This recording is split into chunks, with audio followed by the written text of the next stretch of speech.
Kalau itu nanti benar-benar konsisten selalu disentuh, saya meyakini Malang Selatan atau Jawa Timur Selatan ini akan bisa mengimbangi pertumbuhan yang ada di Malang Utara. Utara. Iya. Kemudian juga sudah terbangun bandara di beberapa kota yang ada di Jawa Timur. Nah, kalau Pak Siadi sendiri melihat sebagai anggota DPRD, indikator apa yang paling tepat untuk mengukur keberhasilan pembangunan daerah? Apakah tadi itu sudah cukup dikatakan berhasil atau masih kurang begitu, Pak?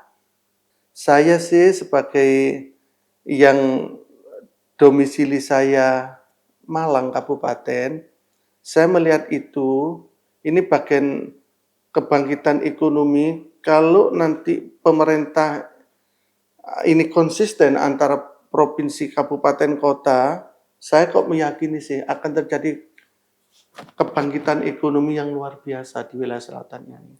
Ternyata di situ saya sering menemukan wisatawan asing, Mbak, yang ada di situ. Kalau dahulu wisatawan asing itu kan langka ya. Kalau hari ini, Mbak, kemana-mana itu di Pasti kegiatan ya, di Malang Buru itu, Malang Heritage itu banyak orang asing.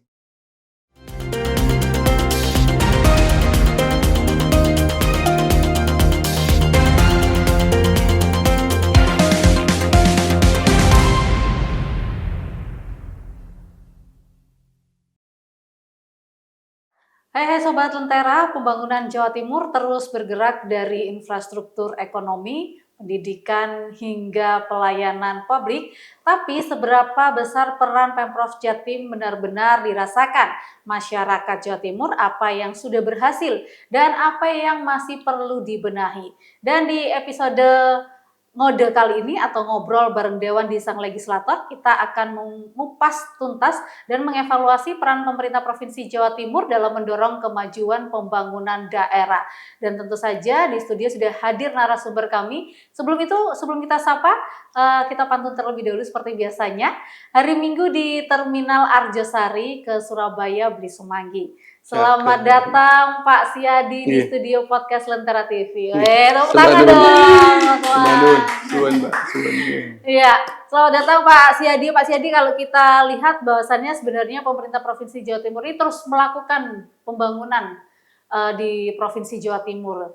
Dan kalau kita lihat secara umum, bagaimana sih sebenarnya Komisi D DPRD Provinsi Jawa Timur ini menilai kinerja dari pemerintah Provinsi Jawa Timur dalam mendorong pembangunan daerah selama beberapa tahun terakhir ini? Terima kasih, Mbak. Sistem pembangunan saat ini kan selalu berkiblat pada rencana pembangunan jangka panjang nasional, jangka menengah nasional, dan jangka pendek nasional. Dan itu akan diadopsi oleh provinsi maupun kabupaten kota. Sehingga pembangunan yang hari ini dilakukan oleh provinsi itu pasti akan menyesuaikan juga dengan rencana pembangunan jangka panjang, menengah, nasional. Terkait Provinsi Jawa Timur, kita kan sudah punya visi misi gubernur terpilih, Mbak. Nawabakti Satya itu 9 bakti yang mulia istilahnya di Bu Gubernur ini.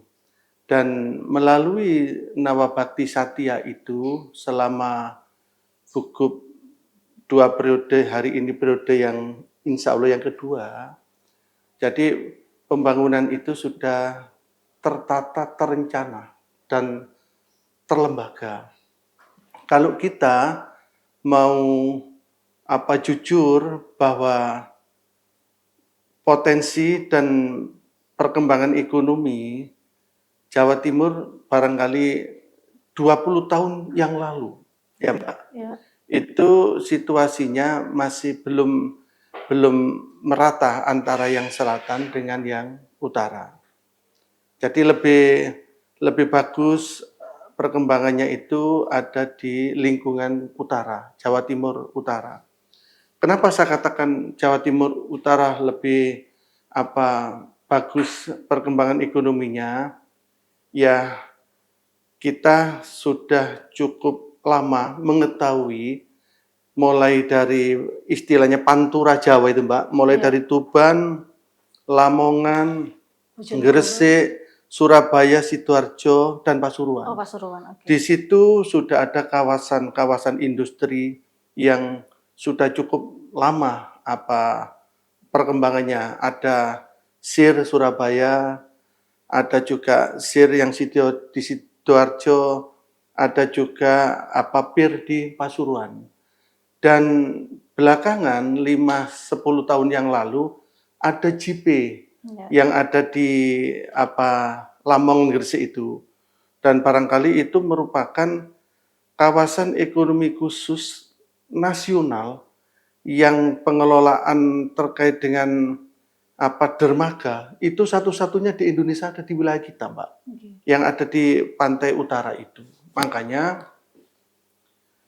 perkembangan ekonomi di utara ini mungkin jauh lebih bagus, lebih besar dibandingkan ke wilayah selatan. Tapi saya melihat setelah 15 tahun yang lalu, kalau di utara itu 20 tahun yang lalu ada istilah Pantura, di selatan ada jalur lintas selatan, JLS. JLS, iya. JLS ini merupakan pembangkitan ekonomi yang menurut kita itu nyata, itu real. Begitu JLS ini menjadi program unggulan pemerintah, akhirnya waktu itu mulai Pacitan, Trenggalek, Tulungagung, Kediri, Malang, Lumajang. Dengan adanya jalur lintas selatan, memang ada beberapa pertumbuhan yang sampai hari ini itu membanggakan kita. Karena JLS itu ya barangkali orientasinya ke pariwisata, Mbak. Kalau kita barangkali jenengan pernah mengikuti perkembangan Malang Selatan. Iya. Jadi di Malang Selatan itu hari ini pantai yang sudah siap menerima tamu, bahkan banyak kunjungan, itu kurang lebih ada 31 pantai. 31 pantai. Berjajar dari perbatasan Blitar sampai ke perbatasan Lumajang. Oke. Jadi kalau itu nanti benar-benar konsisten selalu disentuh, saya meyakini Malang Selatan atau Jawa Timur Selatan ini akan bisa mengimbangi pertumbuhan yang ada di Malang Utara. Iya. Setelah itu muncul lagi pengungkit ekonomi yang terbaru, Mbak, Bandara Abdurrahman Saleh. Ya, sehingga perkembangannya situasinya juga lumayan. 10 tahun yang lalu di selatan itu ada kawasan ekonomi khusus Singosari. KEK Singosari itu yang pertama terkait dengan masalah jasa, yang kedua terkait dengan masalah pariwisata. Jadi kalau kita mengikuti perkembangan yang ada terkait dengan pemerataan ekonomi di Jawa Timur ini, ya insya Allah melalui Nawabakti Satya itu sepertinya lebih bergairah. Di wilayah agak barat tengah ada Selingkar Wilis. Jadi pembangunan yang berkonsentrasi di wilayah Kediri sekitarnya itu menuju ke gunung di Kediri itu Gunung Wilis ya, Gunung Kelut ya, Gunung Kelut. Dan ini benar-benar sudah terprogram. Ya, moga-moga ada konsistensi dalam pelaksanaannya. Oke, artinya kalau kita lihat sendiri bahwa sebenarnya pembangunan yang dilakukan oleh yang dilakukan oleh pemerintah Provinsi Jawa Timur ini sudah cukup begitu ya? Atau kalau dengan ada industri di jalur Pantura, kemudian wisata yang di JLS tadi, khususnya di Kota Malang, kemudian juga sudah terbangun bandara di beberapa kota yang ada di Jawa Timur. Nah, kalau Pak Siadi sendiri melihat sebagai anggota DPRD, indikator apa yang paling tepat untuk mengukur keberhasilan pembangunan daerah? Apakah tadi itu sudah cukup dikatakan berhasil atau masih kurang begitu, Pak? Ini menurut saya memang prosesnya sedang jalan, Pak. Prosesnya sedang jalan. Kalau kita mengikuti jalur lingkar selatan pada saat ditetapkan sebagai pertumbuhan ekonomi, baru 20 tahun ini JLS itu ya bisa rampung. Dan begitu JLS rampung, kalau jenengan coba pas tanggal merah gitu ya Mbak, liburan, jenengan coba jalan-jalan ke Malang Selatan. Oke, siap, Pak. Mulai Gondang Legi Mbak menuju ke Wonokerto, Bantur, terus ke Balikambang. Mbak itu bisa 4 jam, 5 jam loh macetnya. Macetnya. Macetnya itu seperti itu. Karena banyak wisatawan yang ke sana ya, Pak. Iya, apalagi kalau panjenengan ingin melihat di wilayah timur lagi, Pantai Bajul Mati. Oke. Panjenengan lewat Turen, terus setelah itu menuju ke Gedangan itu. Mbak, di situ akhirnya tumplek mobil wisatawan. Oke, ini kayaknya perlu dicoba, Pak. Makanya saya meyakini dengan perkembangan yang ada di Malang Selatan ini, akhirnya yang awalnya itu Mbak di pinggir jalan nggak banyak orang jualan, nggak banyak Mbak, kaki lima. Hari ini hampir semua produk lokal yang ada di sana itu sudah dijajakan di pinggir jalan. Mulai hasil pertanian, Mbak, sampai yang namanya UMKM itu jualnya di sana. Dan melihat yang saya amati dan pendapat yang berkembang di masyarakat, sepertinya masyarakat ini ada Pak, keinginan yang luar biasa. Sampai kemarin itu sempat menyampaikan agar supaya antara kota Batu dan kota Malang itu transportasinya bisa konektivitas ke wilayah selatan. Walaupun memang penentuan ini masih ada pro kontra terkait dengan angkutan lama. Tapi memang itu aspirasi yang berkembang di masyarakat. Harapannya orang yang ada di selatan itu kalaupun mau ke pusat kota Malang maupun Batu itu bisa mendapatkan fasilitas yang murah terkait dengan transportasi. Dan ini selalu menjadi aspirasinya masyarakat yang ada di wilayah selatan. Bahkan hari ini, Mbak, kelompok-kelompok masyarakat, apakah itu yang sudah kerjasama dengan pihak perhutani dalam pengelolaan pantainya melalui LMDH itu, dan kelompok-kelompok yang lain, itu sudah berhimpun dalam bentuk kelompok sadar wisata itu sudah ada.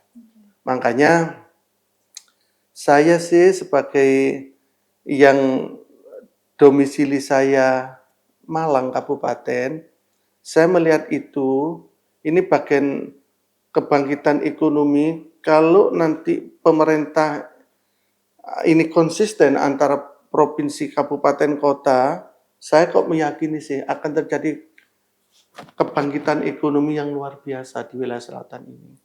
Memang kita nggak bisa, Mbak, pembangunan Jawa Timur ini harus arahnya ke industri, itu nggak bisa. Harusnya memang harus menyesuaikan Pak, situasi, kondisi, lingkungan alam yang ada.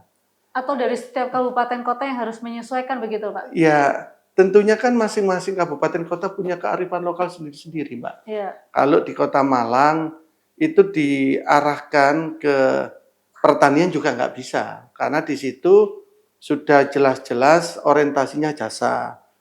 Batu sama, tapi kalau Kabupaten Malang karena luas wilayahnya masih memungkinkan di sana dikembangkan pertanian dan pariwisata, saya yakin tempatnya memang di situ. Oke, kalau kita lihat sendiri kan tadi Bapak bilang bahwa sebenarnya banyak industri, tapi kalau kita lihat dari sisi Pantura ya Pak ya, Gresik, kemudian Tuban, terus Surabaya, ini adalah kota-kota industri gitu Pak. pembangunan apalagi Gresik sendiri tadi jenengan bilang ini satu-satunya pelabuhan loh yang eh, bisa membuat apa namanya ruang eh, perindustrian yang masuk dari seluruh kota begitu Pak. Nah ini kalau jenengan lihat sendiri, apakah memang hanya wisata saat ini yang harus difokuskan oleh pemerintah Provinsi Jawa Timur atau justru selain wisata begitu Pak? Kalau kita lihat kan banyak beberapa daerah kabupaten kota yang masih kurang menonjolkan wisata mereka. Sebenarnya Mbak, kalau kita mau jujur, potensi kita, destinasi kita, ini beragam loh. Kita, apa Mbak, punya wisata sejarah. Raja-raja Jawa, Ya, itu ibunya itu dari Jawa Timur, dari Jawa Timur. dari Singosari. Iya kan? Yang apa, bukan Dedes itu? Iya. Nah, ya. Jadi itu wisata sejarah. Wisata budaya, Jawa Timur ini luar biasa ragamnya. Masing-masing daerah punya unggulan. Saya ngomong Kabupaten Malang aja ya, Mbak. Ya. Kita ini punya topeng di sana. Kita ini juga punya budaya-budaya seperti bandengan, itu punya. Jadi kita ini juga punya tari Malangan. Ini saya kalau ngomong sekup Malang aja, Malang Raya ya. Jadi saya pikir hari ini sepertinya Mbak, potensi wisata di lingkungan Jawa Timur khususnya Malang itu ya mau nggak mau harus mendapat perhatian yang serius. Karena kalau pemerintah ini komitmen untuk mengembangkan wisata, otomatis alamnya akan menjadi asri. Pasti merusak alam itu bagi kelompok-kelompok sadar wisata itu merupakan pelanggaran. Karena berharap dengan banyaknya wisatawan datang itu tidak hanya destinasi unggulannya, tapi alamnya juga harus dirawat agar supaya memang orang kerasan. Ya sekarang ini Mbak, mulai Malang Utara kita punya Mbak, kebun teh. Kebun teh itu kalau liburan penuh kendaraan di sana. Karena di sana sudah mulai ada penginapannya.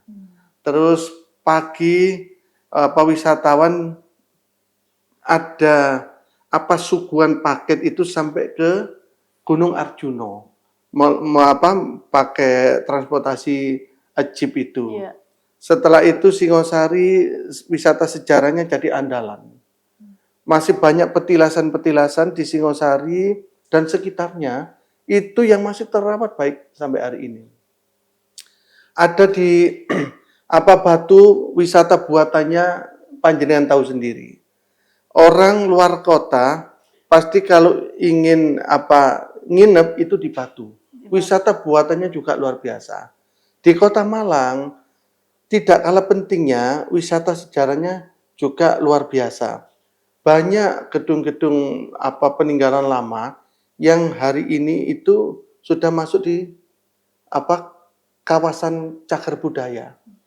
Saya sendiri itu juga kaget, Mbak. Pada saat saya jalan-jalan ke istilahnya kalau di Kota Malang itu kan Malang Buro ya. Iya. Kalau di Jogja itu kan Malioboro ya. Iya. Ternyata di situ saya sering menemukan wisatawan asing, Mbak, yang ada di situ. Kalau dahulu wisatawan asing itu kan langka ya. Iya. Kalau hari ini, Mbak, kemana-mana itu di pasti kegiatan di Malang Buro itu, Malang Heritage itu banyak orang asing. Ya karena kalau kita wisatawan asing tuh selalu kita ketemu di Bali ya Pak ya. Ya. Tapi sekarang ini di Malang aja udah bisa dijumpai gitu Pak. Mbak, saya itu juga heran. Jadi wisatawan asing itu ternyata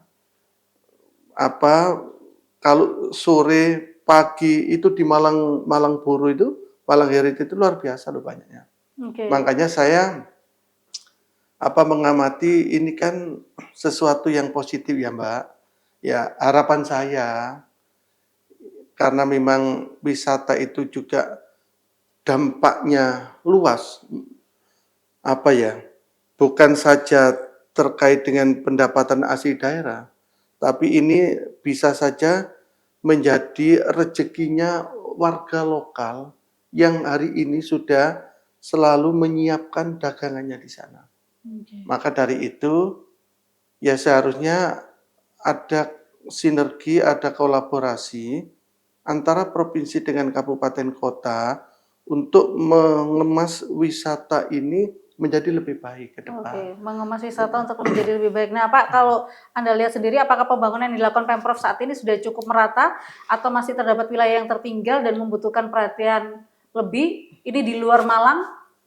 Kalau saya boleh berbicara, Iya, boleh apa Pak, yang silakan. dilakukan oleh Bu Gubernur Iya, ini secara umum sudah bagus. oke. Hanya ada beberapa daerah yang memerlukan sentuhan khusus memang. Ya mungkin kalau kita Mbak, mengikuti pemberitaan di luar dengan dipotongnya apa anggaran dari Kementerian Pusat ke pemerintahan gubernur kabupaten kota, ya otomatis kan akan mempengaruhi terkait dengan perencanaan pembangunan itu kan. Iya, Karena kemarin itu transfer ke daerahnya itu cukup besar pengurangannya, sehingga yang awalnya itu barangkali bisa fokus ke 5 6 wilayah karena keterbatasan anggaran yang kemarin itu ada pemotongan itu, ya pasti berkurang itu. Jadi yang sudah baik hari ini kita berharap memang nggak bisa ini hanya ditekankan, hanya berikan tanggung jawab ini ke pemerintah provinsi. Kabupaten kota setempat juga harus bersama-sama mikul tanggung jawab ini. Karena multiplier efeknya itu pasti daerah setempat yang mendapatkan dampak positifnya. Ya, sepanjang ada keinginan yang sama untuk menciptakan apa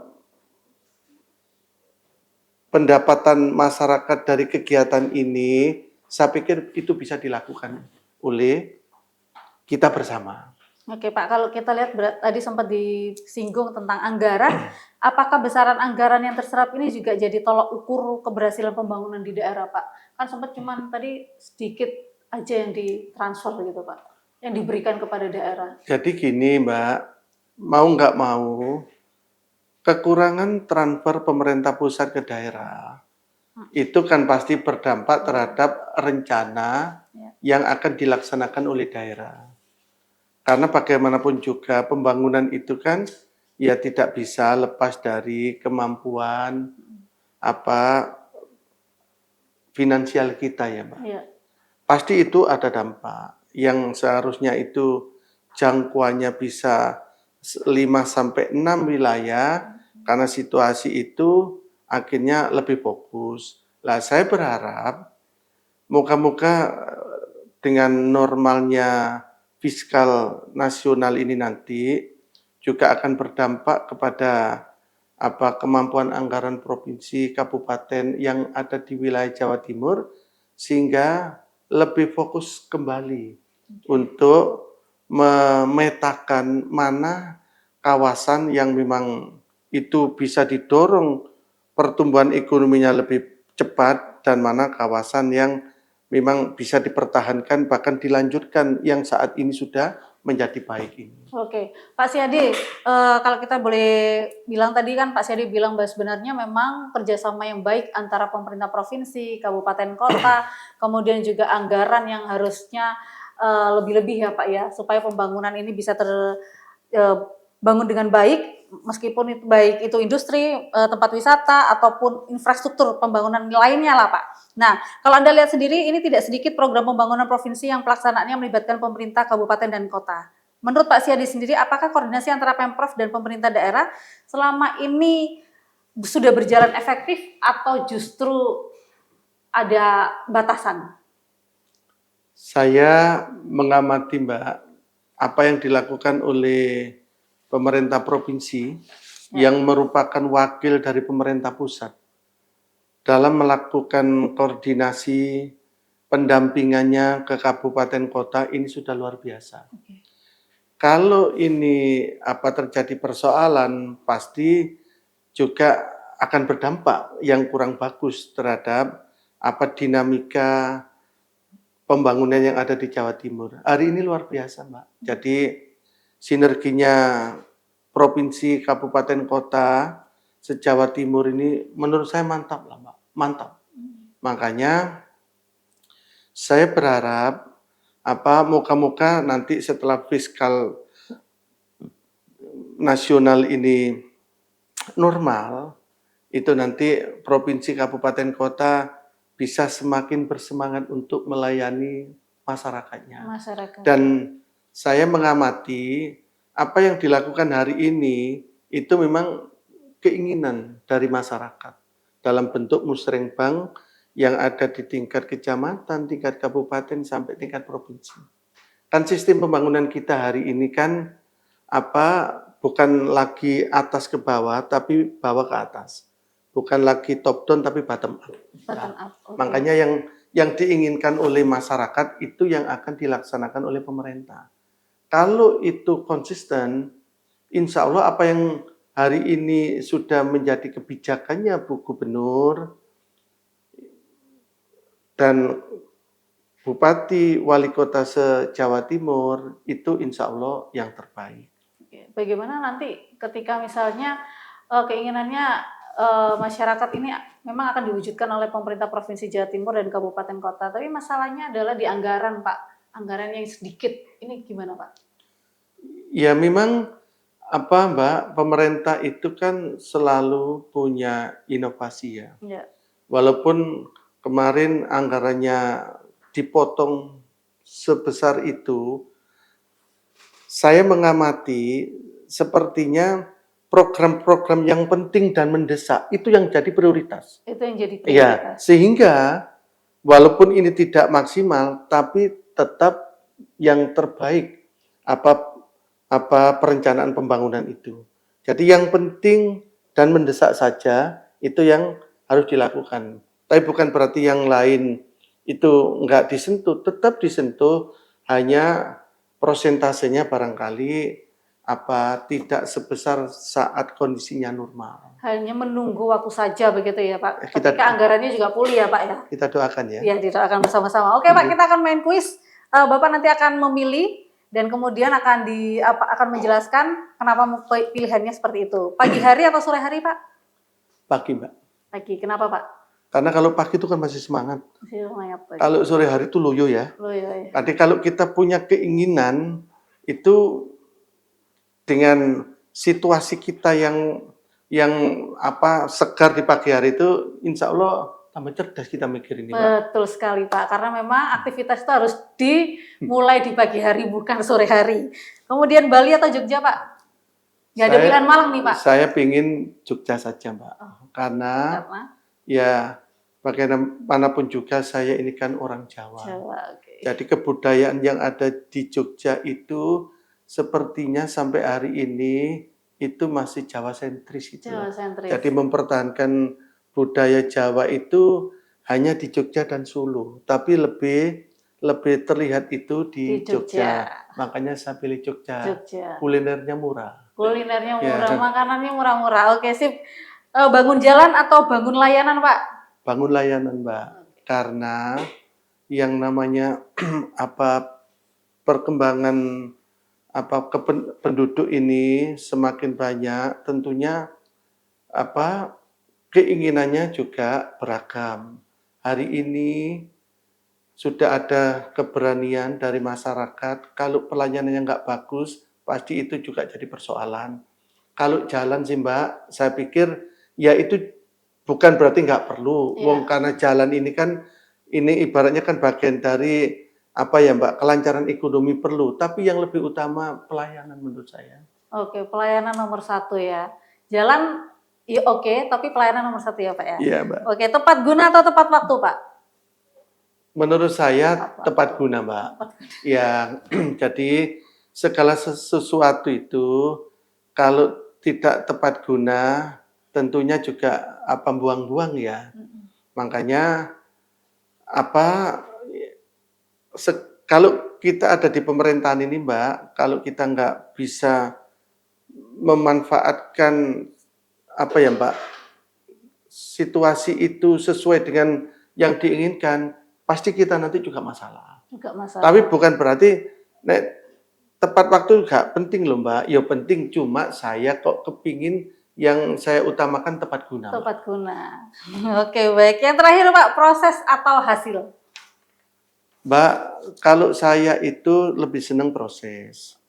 Kalau prosesnya benar, insya Allah hasilnya juga pasti benar. Betul sekali. Ya, nggih. Karena nggak ada hasil tanpa proses ya Pak ya. Betul. Nggih. Oke Pak, terakhir harapannya untuk pemerintah Provinsi Jawa Timur supaya kemajuan pembangunan di seluruh kabupaten kota yang ada di Jawa Timur ini terus bertumbuh dan berkembang Pak. Silakan Pak. Nawa Bakti Satya itu barangkali sudah sangat-sangat lengkap. Di situ itu hampir mencakup keseluruhan. Saya hanya berharap kepada Bu Gubernur dan pembantunya, OPD yang lain, agar supaya nanti selesainya pengabdian Bu Gubernur ini bisa paripurna, ya tentunya yang membantu Gubernur ini harus serius untuk menjalankan Nawa Bakti Satya itu. Oke, baik. Terima kasih Pak Siadi sudah hadir di Ngobrol Bareng Dewan di Sang Legislator Lentera TV, dan kita berharap apa yang menjadi masukan dari Pak Siadi ini bisa diterima oleh pemerintah Provinsi Jawa Timur maupun masyarakat Jawa Timur, dan kita berharap perkembangan pembangunan yang ada di Jawa Timur ini terus maju di Amin. tangan Bu Khofifah Indar Parawansa dan Amin. juga jajarannya begitu. Amin. Saya Catherine Alison pamit undur diri. Terima kasih sudah menyaksikan Sang Legislator di Ngobrol Bareng Dewan, dan jangan lupa untuk saksikan program-program lain di Lentera TV. Sampai jumpa.